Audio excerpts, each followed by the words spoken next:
after the heaviest rainfall in 100 years. Non-stop overnight rain has also inundated fresh parts of the city, and there's going to be no relief with more rain predicted. There you can see citizens helping out, women and children being rescued from their homes in makeshift rafts put together with the help of drums. Now people are stranded across the city. Many parts of Chennai have been without.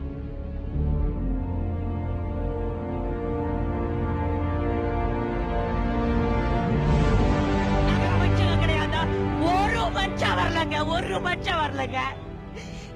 எப்படி சொல்றாங்க, ஏழைகள் தான் பாப்போம், நாங்கெல்லாம் citizen இல்லையா, நாங்க ஓட்டு போடலையா, எப்படி போய் நாங்க சோறுல தண்ணியில தண்ணி கிடையாதுங்க. ஒருத்தர் கூட வெள்ள ஹெலிகாப்டர் போறா மாதிரி எப்படி பண்ணிக்கலாம்.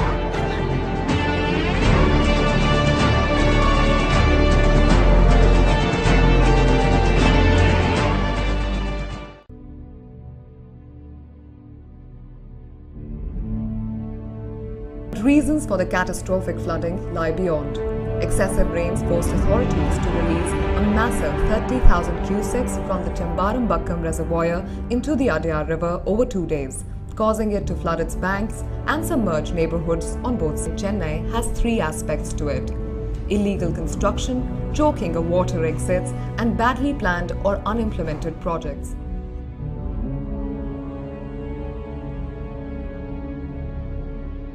ஓகே, வணக்கம். நான் ஆர்ஜே பாலாஜி.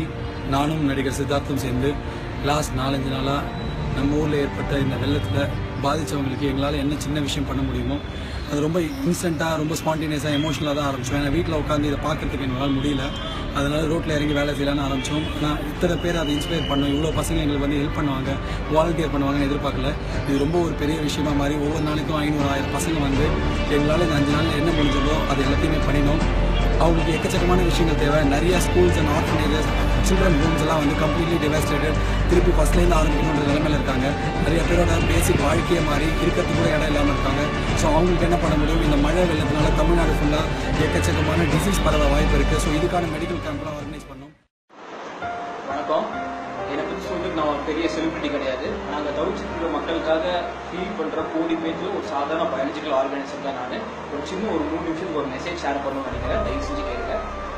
இப்போ இந்த ஒரு 3-4 months முன்னாடி நான் ஒரு ஷோ நினைச்சேன். அது ஒரு அங்கிள் சொல்றாரு, இந்த மாதிரி இந்த காலத்து இளைஞர்கள்லாம் சரியில்லை, இந்த காலத்து இளைஞர்கள்லாம் வந்து சும்மா பொண்ணுக்கு பின்னாடி சுற்றுறாங்க, தண்ணி அடிக்கிறாங்க, ஒரு சமூக பொறுப்பு கிடையாது அப்படின்ற வார்த்தையை வந்து உபயோகிச்சு அவர் வந்து பேசுறாரு. அந்த அங்கிளுக்கு நான் சொல்றேன், நீங்க எந்த இருந்தாலும் நான் டிக்கெட் போட்டு தரேன், சென்னையில வந்து பாருங்க என்ன நடந்துட்டு இருக்குன்னு நீங்க வந்து பாருங்க. நீங்க சொல்ற அதே போனை நோண்டிட்டு இருக்கிறவன், நீங்க சொல்ற அதே தண்ணி அடிக்கிறவன், அவன் வீடு எங்கன்னு பார்க்காம அவன் கஷ்டமா இல்லையான்னு பார்க்காம 24 மணி நேரம் நைட்டு மெசேஜ் அனுப்புறான், காலையில மெசேஜ் அனுப்புறான். அங்க இருந்து வச்சிருக்கு போய் இங்க போயிட்டு வைக்கிறான். என்கிட்ட பைக்ல ஒரு பைக் நான் கொடுத்துட்டேன், எனக்கு உன்னோட பைக் போடணும், அங்க போய் ஹெல்ப் பண்ணு சொல்லி அங்க போறான். கோயம்புத்தூர்ல இருக்கிறேன், பெங்களூர்ல இருக்கிறேன். பேசுற எந்த ரைட்ஸும் கிடையாது. அதே மாதிரி வந்து இந்த நான் தான் தமிழ் அப்படின்னு பேசுறவனும், அது மாதிரி நான் இந்து மக்கள் அப்படின்னு பேசுறவனும், இல்லை நான் முஸ்லீம் பேசுறவனும் வந்து இப்ப சென்னையில பாருங்க. உங்களால முடிஞ்ச நீங்க கண்டுபிடிச்சுக்கோங்க, யார் தமிழ்னா யார் ஹிந்து யார் கிறிஸ்டின் நீங்க